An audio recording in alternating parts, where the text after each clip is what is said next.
প্রাণ দাও। তখন সকল দেবগণে মিলে এসে যখন ওই হনুমানের কাছে এসে একাভাবে বর দেওয়া শুরু করে। অগ্নিদেবজি বললেন অগ্নিকে মরবেন না এই সন্তান। তারপরে বরুণ দেবজিনী বলে তোমার মরবেন এই সন্তান। মানে যে যেমন যে যার অধিকারী সে তেমন ভাবে দান করলেন।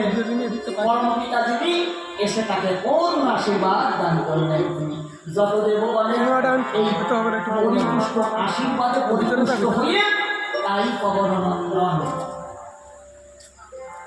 এখন একটু বলতে হতো কেন তাকে কেন্দ্র করে গান এই জন্য বললাম। ধীরে ধীরে আমরা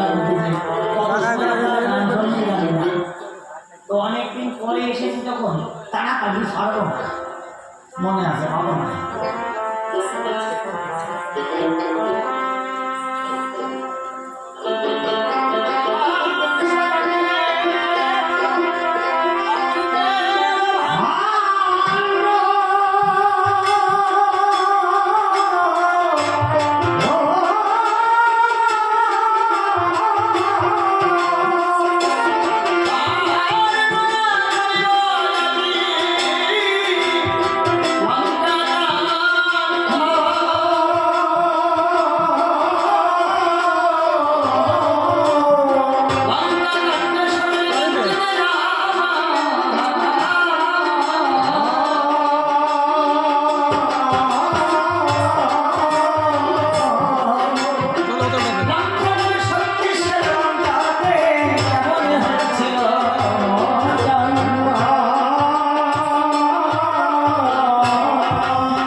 পরিস্থিতিটা কোন জায়গায়? বিশ্বস্রষ্টা পরমপিতা যিনি আপন মনের মাধুরী মিশিয়ে অনন্তকালীন জীব জগৎ সৃষ্টি করলেন। তিনি তা ব্রহ্মাদেব হচ্ছে সৃষ্টিকর্তা, তাকেই অনুমতি দান করেন যে সৃষ্টির জীবের মধ্য দিয়ে আমার জগৎ রহস্য হয়। সৃষ্টি করেন। এবার বললেন সমন্বয়ের কন্যা শক্তিশালীকে সৃষ্টি করে। তার সমন্বয়কে আমরা সবাই শিখি। যে একটু কথা বলা শিখেছে সেও সমন্বয় দেখেছে। তার সমন্বয়ের কন্যা শক্তিশালীকে সৃষ্টি করলেন। এখন শক্তিশালী সৃষ্টি যখন হয়েছে স্বপ্নে প্রণাম করেছেন পিতৃব্য জ্ঞানী ছুটে গেছে পরম পিতার কাছে, বিশ্বস্রষ্টার কাছে।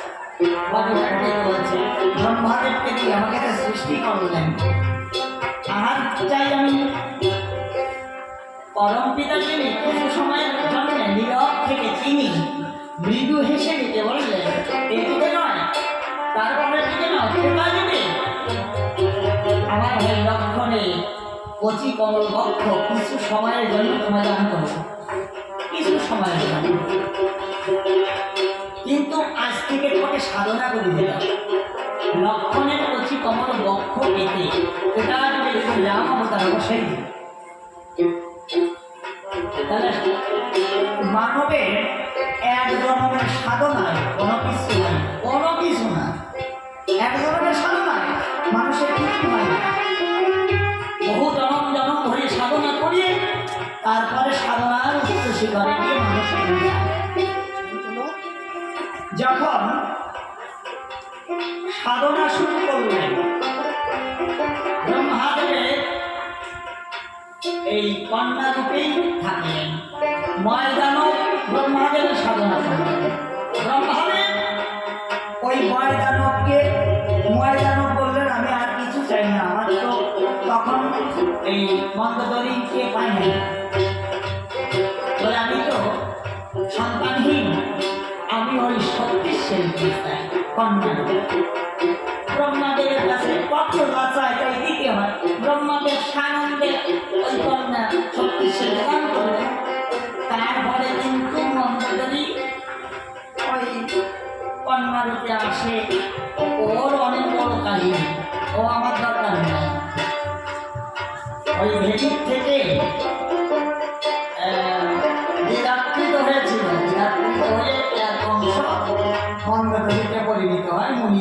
বিপদের দ্বারাই সে অনেক কথা, অত কথা দরকার নেই। এবার কি হলো, যখন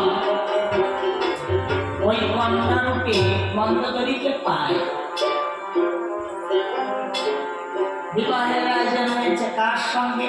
দিগ্বিজয় বীর রাবণের সঙ্গে। দিগ্বিজয় রাবণের সঙ্গে যখন বিবাহ বন্ধনে আবদ্ধ হবে, তখন যৌতুক স্বরূপ এই শক্তিষ্ঠকে দেয়। হ্যাঁ, আড্ডার রান্না এই বুঝলি। আমি কোন জায়গায় আলোচনা করবো?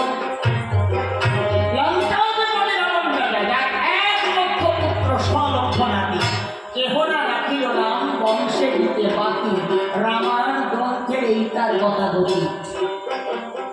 1 লক্ষ পুত্র হয়, তবে যেভাবে রয়েছে ওই রামায়ণের পাতায় ওইভাবে নয়। 1 লক্ষ পুত্র তারই হয় যার সাধনার লক্ষ্য আছে, যার জ্ঞানপুত্রের দ্বারাই সাধনার লক্ষ্য হয়। সাধনা, আপনি যদি কৃষ্ণ ভক্ত হন, রাধা গোবিন্দের শ্রী চরণে যদি আপনার সাধনার লক্ষ্য জন্মায়, আপনি লক্ষ পুত্রের জনক বা জননী এই জগতের গায়ে হরিভক্ত যারা যারা এই জগতের মধ্যে তারা শান্তি হয়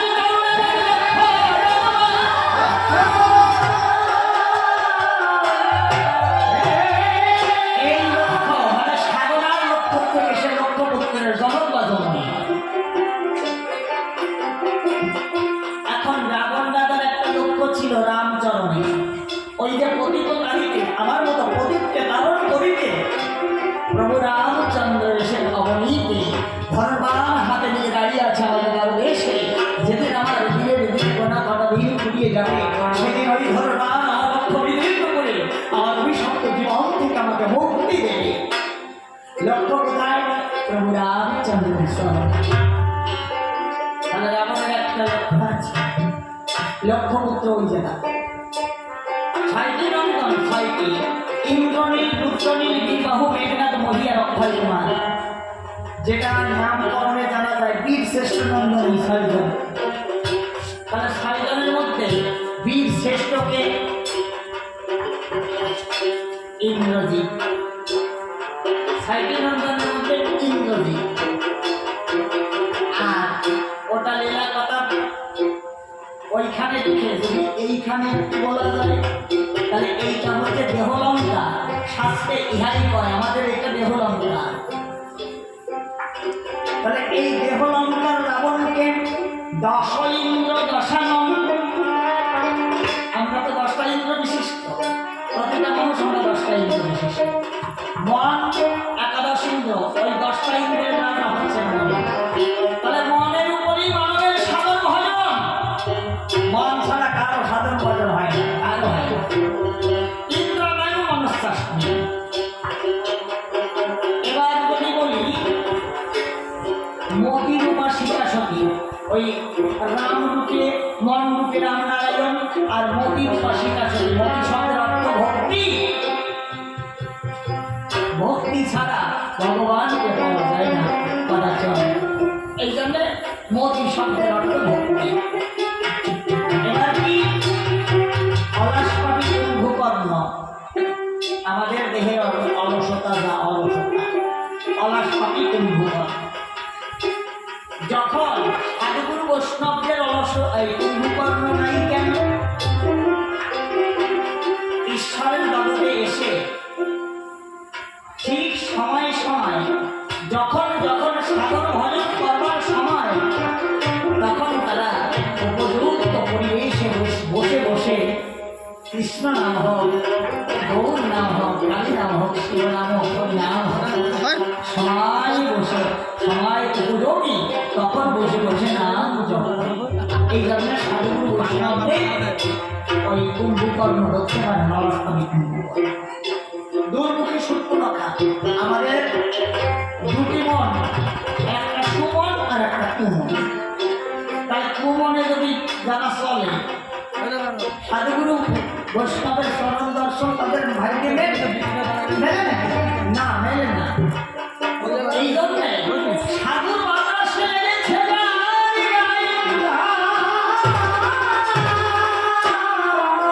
ওই কুমনকে দুপায়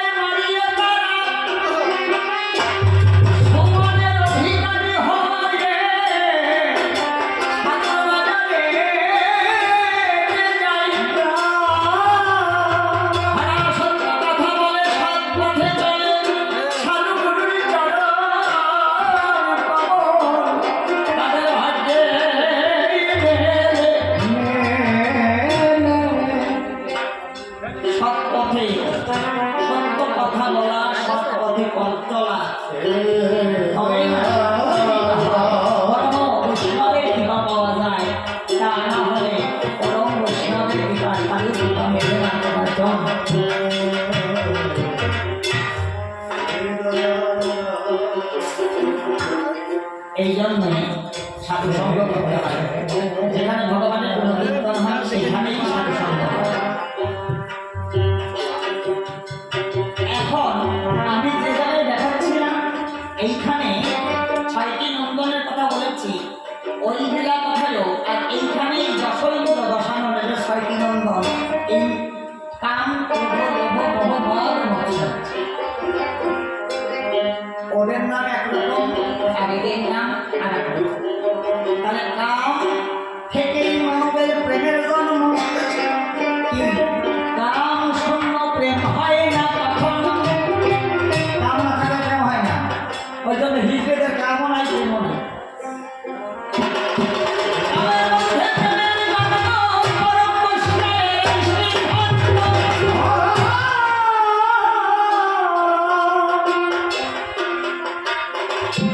আমকে লাগা পুরুষ হয়, ক্রোধ ভক্ত বেশি জানায়, মদ ভক্ত ঠাকুর ছড়ায় হয় নাম সংকীর্তনে। যদি গুরু সেবায় লাগানো হয়, গুরু কৃপা করে ওই কাম রিপুকে প্রেমে পরিচিত করে যখন প্রেমে আবার ঘরে, তখন আমার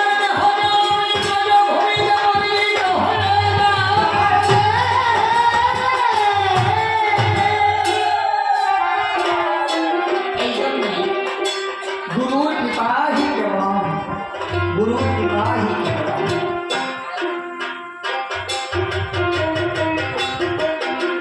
আমি একটু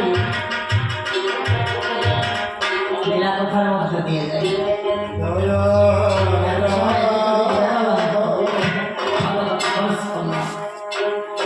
লীলার কাহিনী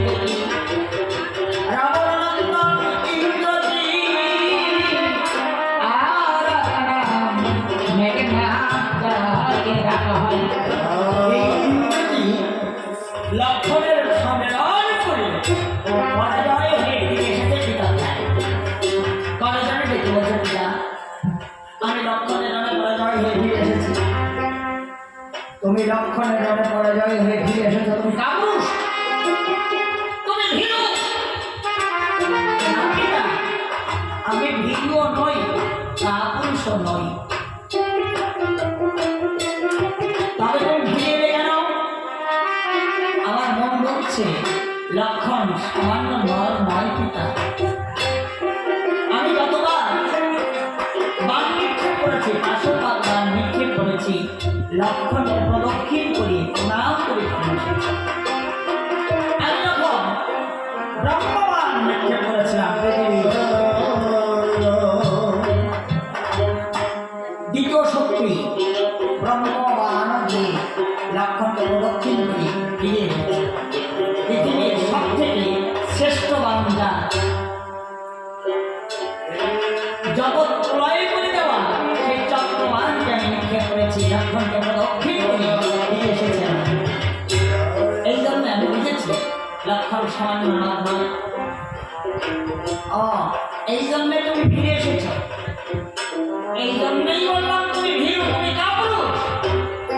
তোমার কি মনে নাই যেদিন ইন্দ্রদেবকে বন্দী করে নিয়ে এসেছিল লঙ্কায়, দেবরাজ ইন্দ্রকে বন্দী করে নিয়ে এসেছিল লঙ্কায়, ব্রহ্মাদেবের ভেতরে ইন্দ্রনন্দাহী বলে সেদিন তোমাকে আশীর্বাদ দিয়েছিল। ব্রহ্মাদেব আশীর্বাদ দিয়েছিল যে মহিলা যজ্ঞ সুসম্পন্ন করে সেই যজ্ঞের মেলিহাংসিকা হলে যে দৈব রক্তপাত হবে, সেই দৈব রথে করে যুদ্ধ করলে পারে কেউ তোমাকে পরাস্ত করতে পারবে না জগৎ সংসার। সে কথা কি তুমি ভুলে গেছ? না পিতা, সে কথা আমি ভুলিনি।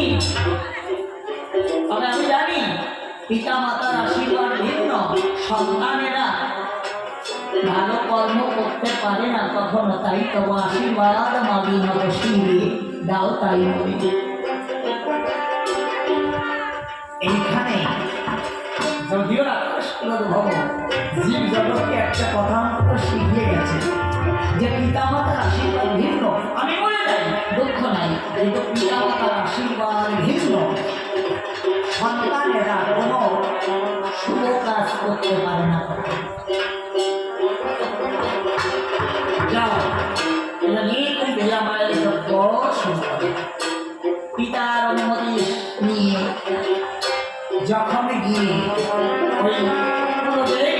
কুম্ভীরা মায়ের চরণে করছে ভক্তির অর্থ নিবেদন। ওম রে কুম্ভীরায় জপায় জপায় নমঃ। ওম রে কুম্ভীরায় জপায় জপায় নমঃ। ওম রে কুম্ভীরায় জপায় জপায় নমঃ। এইবার তাকে জানে বিভীষণ জানে। বিভীষণকে প্রভুর চরণে গিয়ে পরে তাকে ডেকে বলছে, প্রভু রাবণ নন্দন ইন্দ্র বড় পেতেছি কুম্ভীরা দেবতা শিখা হতে যদি দৈব রক্তপাত হয়, ওকে এই পৃথিবীর কোনো শক্তি নাই পরাস্ত করতে পারে। এই মুহূর্তে ঠাকুর লক্ষণকে আমার সঙ্গে পাঠিয়ে যাবো। রাবণ নন্দন ইন্দ্রজিৎকে পরিবার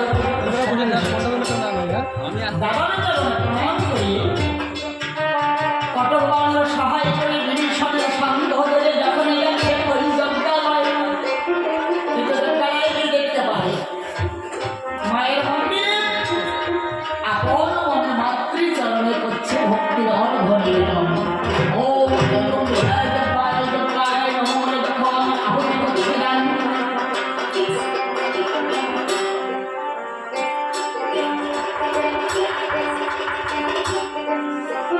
আমি যে ভাগবতে আলোচনা করি লক্ষণ পিছন থেকেই বলেছে এই মা এই যে মায়ের মন্দির রাজা মায়ের মন্দিরের সামনে বসে যদি ওই মাকে ভক্তির অর্ঘ্য নিবেদন করতে হয়, আমি যদি আসি এইখান থেকে তাহলে আমি পিছন থেকে আসলাম না কি যুক্তি?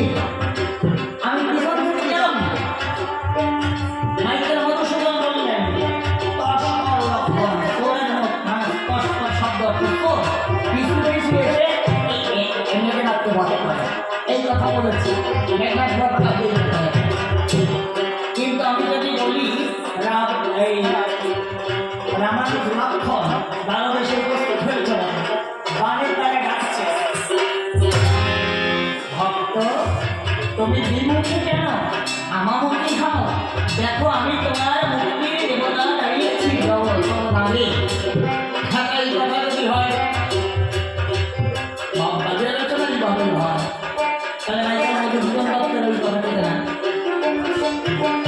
কিছু ফিরেছে কিছু ফিরে দেখতে পায় কটক বানর সহায় করে লক্ষণ এসেছে, পাশে দাঁড়ানো আছে বিভীষণ ধরল তাহাকে।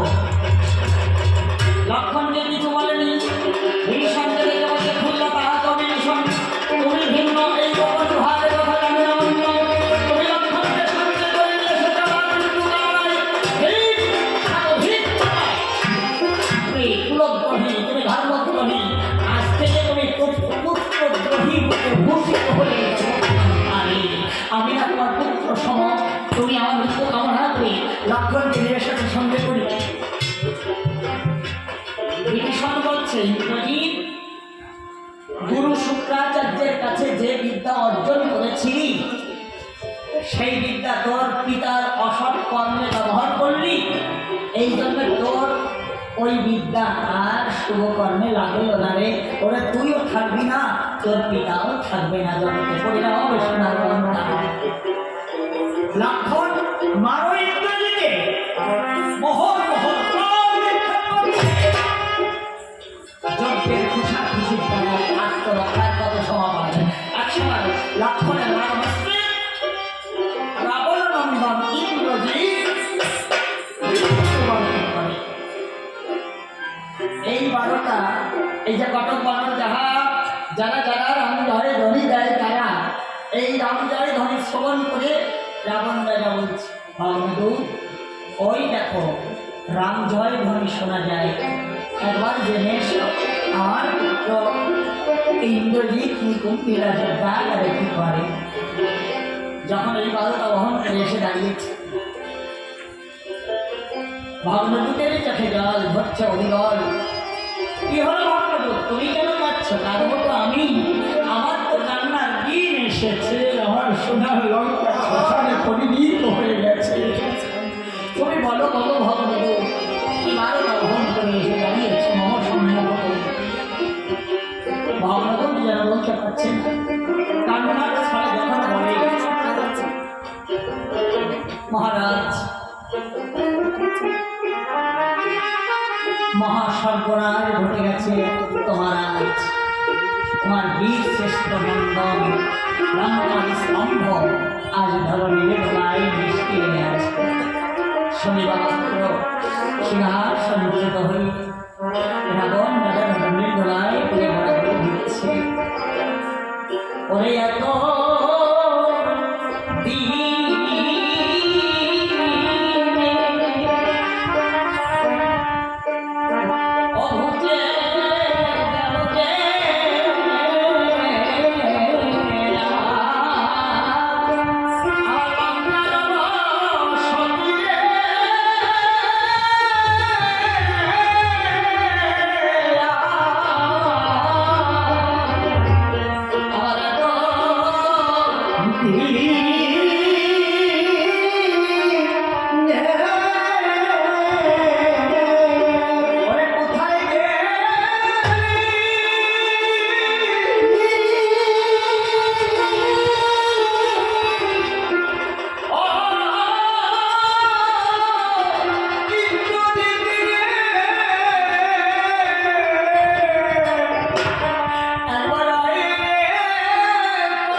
অন্তঃপুরে পৌঁছে গেছে। রানীও চোখের জলে ভাসছে। ঘরে ঘরে ডেকে বলছে, রাজা কেন পাচ্ছ এত রাজা? আমি কতবার তোমাকে বলেছি রামের সীতা রাম চরণে ফিরিয়ে দিয়ে আমরা স্মরণ নেই রামের শ্রী চরণে। তুমি আমার কোনোদিন কোনো কথাই শোনি। আজ তোমারই কারণে আমার বীর শ্রেষ্ঠ নন্দনগুলো চলে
তখন রাজা বলছে রানী তুমি আর কেঁদো না, তুমি শান্ত হও, আমি শান্ত হব। তুমি কি বলতে পারো রাজা, এই মায়ার জগতে সন্তান হারা জননী কি নিয়ে শান্ত থাকতে পারে কি? শুধু তোমারই কারণে আমার বীর শ্রেষ্ঠ নন্দন গুলো সবাই কালের কবলে চলে গেল। আমাকে মা বলে ডাকতে একটি সন্তান রইল না। আমার জন্য নয় রানী, ওই সীতারই কারণে আমার বীর শ্রেষ্ঠ নন্দন গুলো চলে গেছে কালের কবলে। সীতাকে খণ্ডিত করে আমি তাই আমার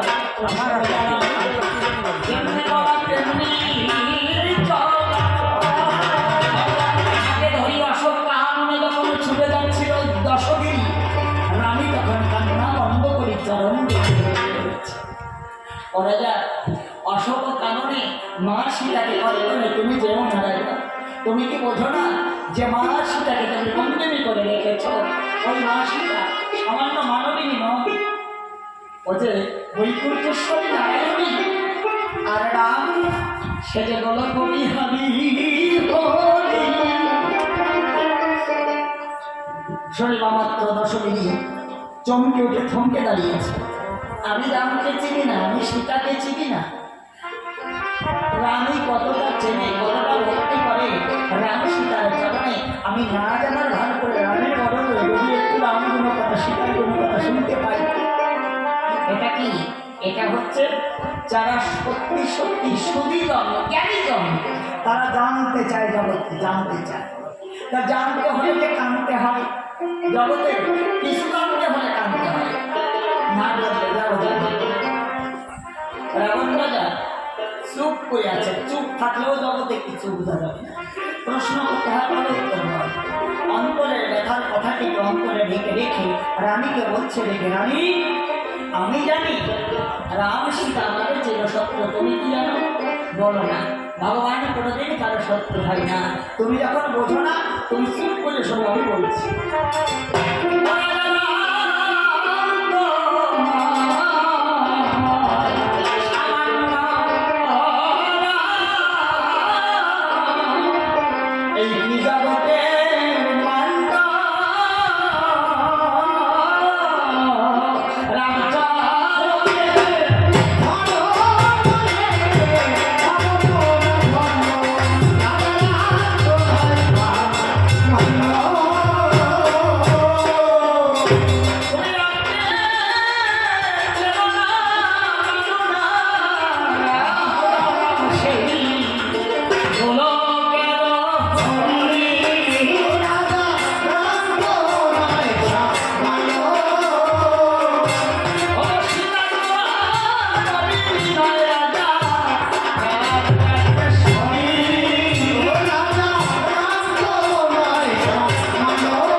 তুমি জানো কি? আর বললে কি আমি অভাগা? নয় নয়, যদি সত্য কথা তোমার কাছে বলি, তুমি বলবে সেটা সেই বৈকুণ্ঠের স্বামী নারায়ণ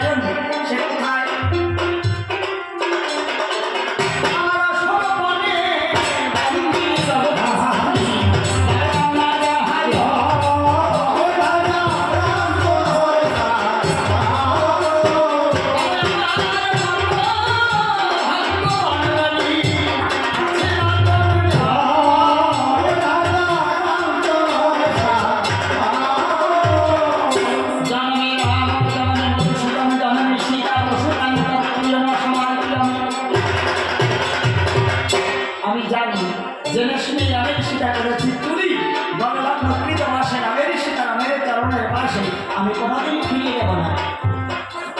জেনে শুনে তো কেউ আগুনে হাত দেয় না, আমি দিয়েছি। কেন জানো? এবার তুমি শোনো। ভগীরথ গঙ্গা জমেছিল না বংশ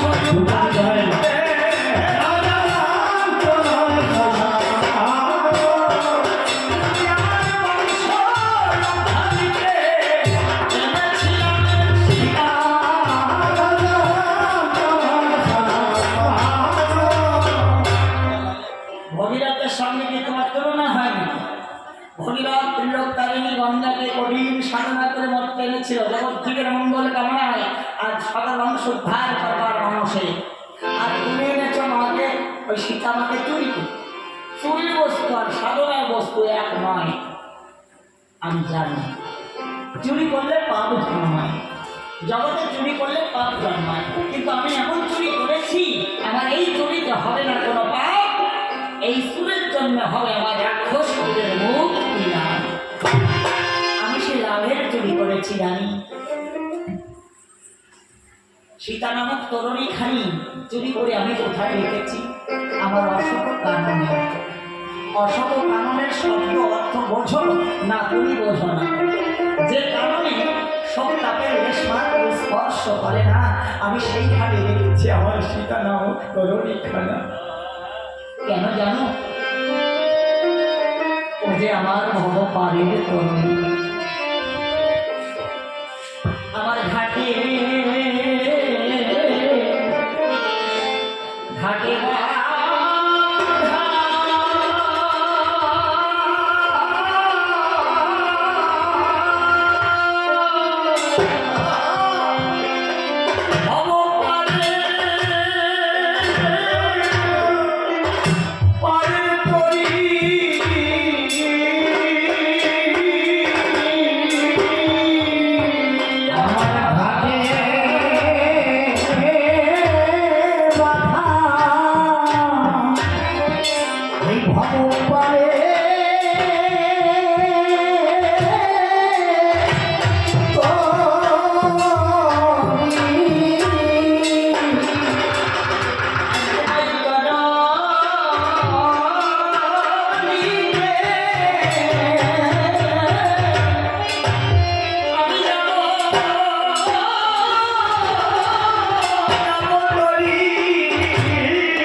এইখানে এসেছি, আর একটা তরুণী আমাদের ঘাটে বাধা আছে। যার যেমন সাধনা সেই তরুণী ভিন্ন, তার সাধনার তরি ভিন্ন, অন্য তরুণী পাবে না। যদি একেবারে সংসার জীবনের কথা বলি, প্রতিটা সংসারে তার ঘাটে একখানা তরুণী বেঁধে রেখেছে। হরিবোল হরিবোল। অনেক কথা আছে, তা পরিষ্কার তো করে বলা যায় না, ইংরেজিতে বলতে হবে। যারা সংসারী, প্রতিটা সংসারী এক একটা তরুণী তাদের ঘাটে বেঁধে রেখেছে। যে তরুণী সে যেভাবে সে সাধনা করে ওই তরুণীকে পার হবে। যদি সাধনায় হয় ওই তরুণী নিয়ে সে ভগবানের পৌঁছিয়ে দেয়।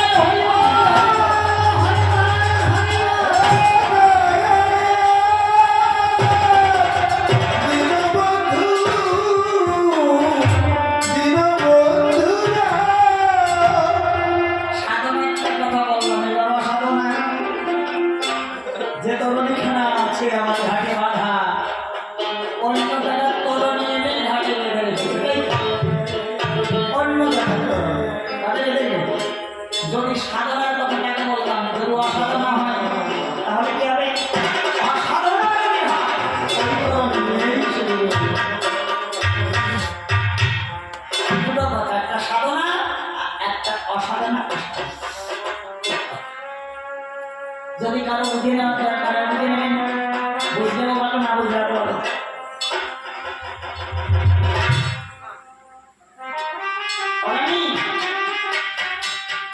তুমি আমাকে চেনো, তুমি রামকে চিনেছ, সীতাকে চিনেছ, আমাকে চেনো না। আমি কে, কোথায় ছিলাম, কেন জগৎ এসেছি, দুদিনের খেলা ঘর ভেঙে গেলে আমি আবার কোথায় যাবো? শোনো, তোমাকে একটা সত্য কথা বলেছি।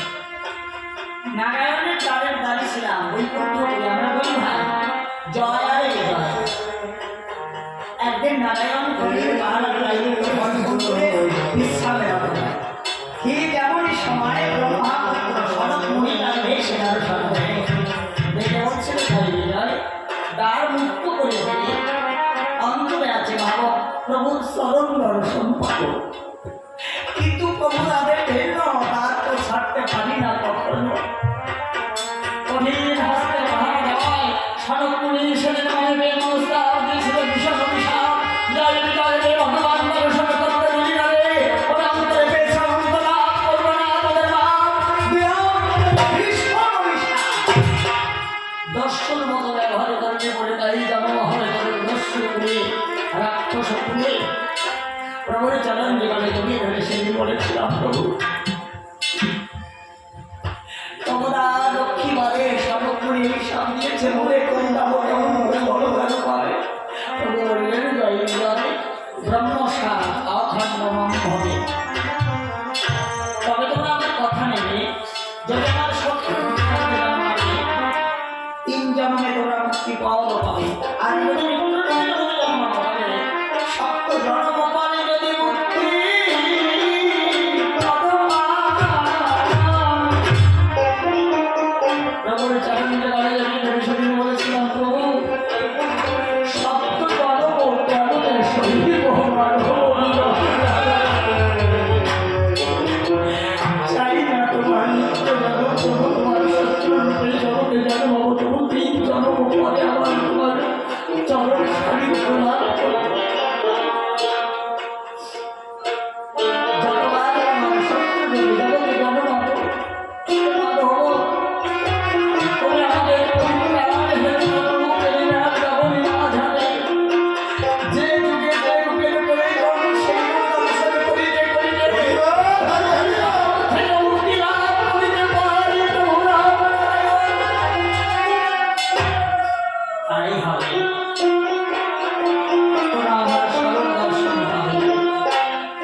যেতেই হবে।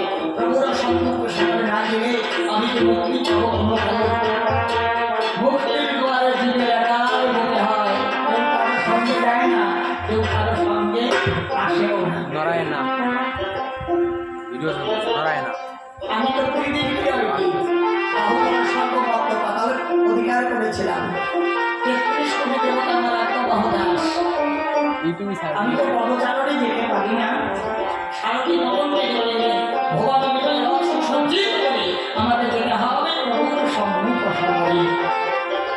সারথি হে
প্রথম দ্বারের সময় দক্ষিণ দ্বার। এই দক্ষিণ দ্বারে রয়েছে সুগ্রীব রাজা আর পবন। যখন সুগ্রীব রাজা বলছে নারী চূড়া রাবণ, তোকে পেয়েছে আজ আমি রণে, তোকে পথি পাঠাবো দমেশ। দাদারে সুগ্রীব, তোকে ভালো করেই চিনি, প্রাণের সহায় ধরিয়ে বালি দাদাকে মেরে সিংহাসন অধিকার করিয়ে আমার সে রামচন্দ্রের গলা বলি খাচ্ছিস, তোকে চিনি না। প্রথমে বলা বলি, দ্বিতীয় হয় গালাগালি, তারপরে অভয়ে যুদ্ধ করে। অভয়ে ধীরে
মনে রেখেছেন কিনা জানি না। দক্ষিণ দ্বার রাবণ রাজে তৈরি হয়েছে। দক্ষিণ দ্বারের দিয়ে তারা রং হয়েছে হরিবোলা। এবার দেখলাম মতুয়া খেলা। দক্ষিণ দ্বার রাবণ রাজা তৈরি হয়েছে, তারপরে কোথায় গেছে? উত্তর দ্বারে। উত্তর দ্বার কোনটা? দক্ষিণ দ্বার যদি কেউ জয় হয় সেই যায় উত্তর দ্বারে। এ কথাটা আমার কথা নয়, সাধুগুরু পরম বৈষ্ণবদের কথা। আমাদের দক্ষিণ দ্বার কোন জায়গায় তা আমি অনেক পালার মধ্যে দিয়ে আলোচনা করেছি, যে দক্ষিণ দ্বার কোন জায়গায়। ইংরেজিতে বলবো নাভি নিম্নে। সাধুগুরু বৈষ্ণব দ্বারা জয়ী হয়, তারা দক্ষিণ দ্বার জয়ী হয়। দক্ষিণ দ্বার জয়ী হয় উত্তর দ্বারে যায়। উত্তর দ্বার কোন জায়গায়? উত্তর দ্বার হচ্ছে মানবের উত্তমাঙ্গ। এই হচ্ছে উত্তমাঙ্গ। এইখানে কে থাকে? বিবেক। বিবেক নামক বিভীষণ। বোঝাতে পারলাম কথাটা?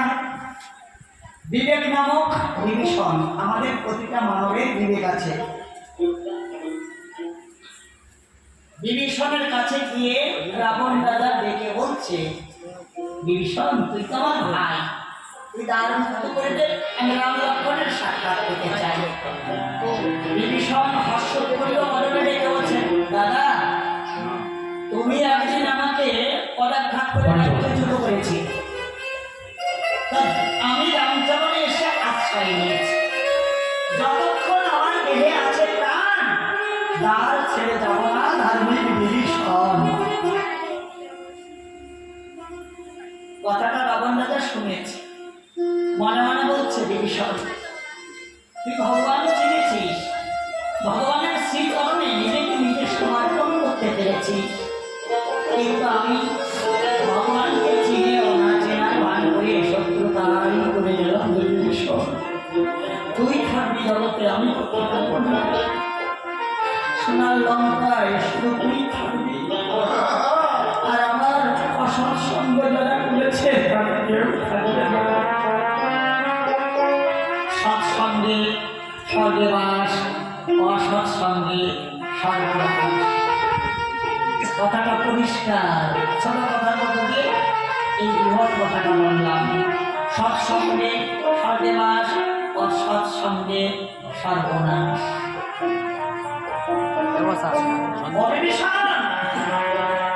আমি বলি তুই শোন, আমি অক্ষরকে নিক্ষেপ করার জন্য যে শেষবার বাহন এনেছি, এই শেষবার মানে প্রতিহত কি হয় মাত্র হয় তোর জানা নাই। এই জন্য পরের লাগিয়া কেন দেখি প্রাণ বিসর্জন বিভীষণ প্রাণ মুক্ত করে দে। বিভীষণ হাস্যোৎফুল্ল বদনে রেখে বলছে, দাদা তুমি আমাকে যত কঠিন বান নিক্ষেপ করো না কেন, কিছুই করতে পারবো না। কেন জানো? আমি যথা সর্বস্ব ত্যাগ করি ভগবানের অভয় চরণে আশ্রয় নিয়েছি। এই জগতে যদি কেউ একবার সমস্ত কিছু পরীক্ষা করে ভগবান চরণে আশ্রয় নেয়, তার কোনো ক্ষতি করতে পারে না। এই বসুধায় যত শক্তি হোক না কেন, তার কোনো ক্ষতি হয় না। আমি সেই ভগবানের ভয় চরণে আশ্রয় নিয়েছি, আমার কোনো ভয় নাই।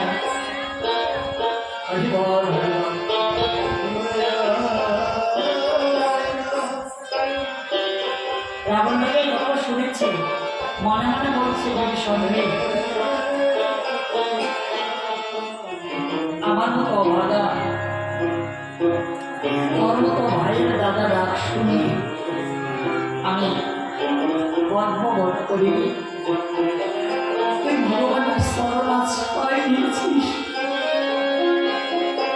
পরে যে চরণ পাওয়ার পরে দূর দূর ধরে রবি ঋষি গালি গালি যারা সাধনা করে অগ্নিশন, তুই সেই অভয় চরণে আশ্রয় নিয়েছিস। আর আমি শত্রুতা করে চলেছি বিভীষণ, আমি তোকেই বান নিক্ষেপ করবো, আমি বান নিক্ষেপ করবো। তুই তো হাত প্রসারিত করে রাম রাম বলে চিৎকার করবি, তোকে রক্ষা করবার পরে স্ত্রীকে রাখবে প্রভু রাম লক্ষ্মণ। আমি তোর মাধ্যম দিয়ে রাম লক্ষ্মণ দর্শন পাবো। এই গোপন মনের গোপন কথা জগতে জানে না কেউ তার। এই জন্যে বিভীষণকে ওই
যখন দেখতে পায় বিভীষণের মুখের সামনে সে পার বান বাড়িয়ে হয়, তখন দ্রুত গতি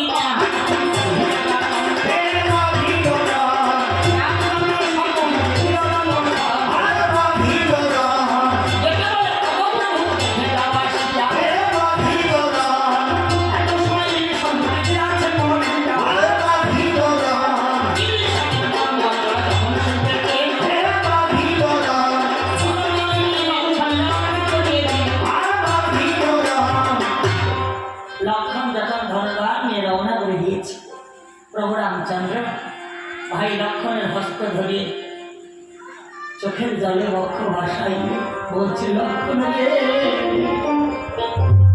ও ভাই পড়িবে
রামচন্দ্র বলছে, লক্ষণ আমি কেন তোকে যেতে দিতে পারছি না?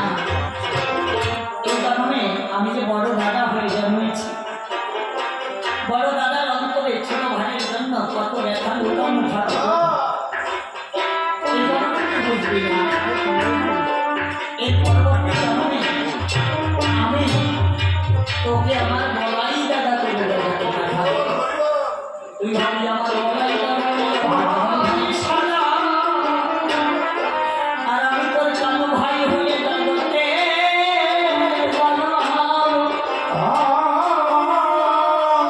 যেদিন ওই কালিকে নদীর সদায় আমি ঝাঁপিয়ে পড়তে যাব,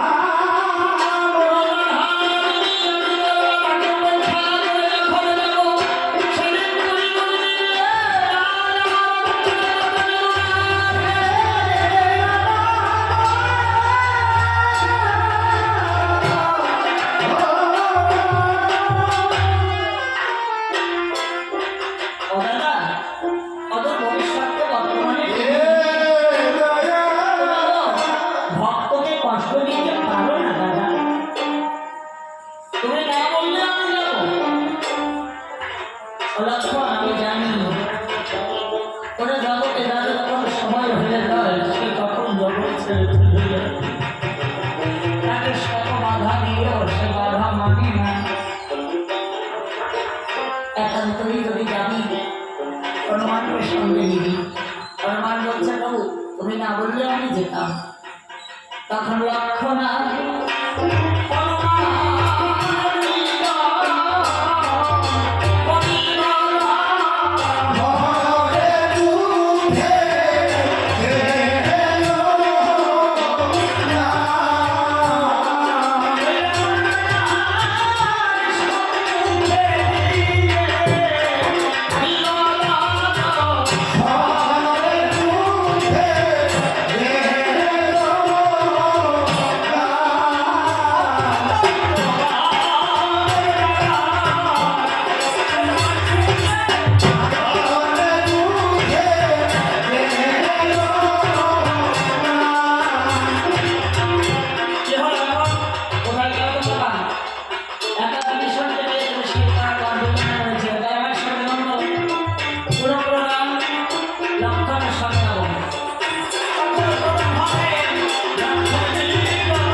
শান্তি পবন তুলে নিয়ে গিয়ে শুশ্রূষা করে যখন জ্ঞানের সঞ্চয় হয়েছে তখন বলছে সারথী আমি অজ্ঞান হয়েছিলাম। তাহলে কেন অজ্ঞান হলাম? অনুমানের চাপরাঘাতে অজ্ঞান। এত মান সম্মানের প্রশ্ন এসে দাঁড়িয়েছে। আমি ৩৩ কোটি দেবতা, আমার আজ্ঞা বহদাস, আমি ত্রিদুর বিজয় বীর রাম, এই হনুমানের একটা চাপরাঘাতে আমি রাবণ হয়ে গেলাম স্থির। হনুমানের কাছে ক্ষমা চাই, তা ক্ষমা চাইছে। হনুমান ক্ষমা করেও দিয়েছে। ক্ষমা করে দিয়ে আবার চিন্তা করছে না না এ বুদ্ধি মোটেই ভালো না, এই ব্যাপার দুষ্ট বাবু অন্যায় শুনা, ওকে ক্ষমা করা বুদ্ধিমানের কাজ হবে না, আমি পূর্ণ বুদ্ধি খাটাই।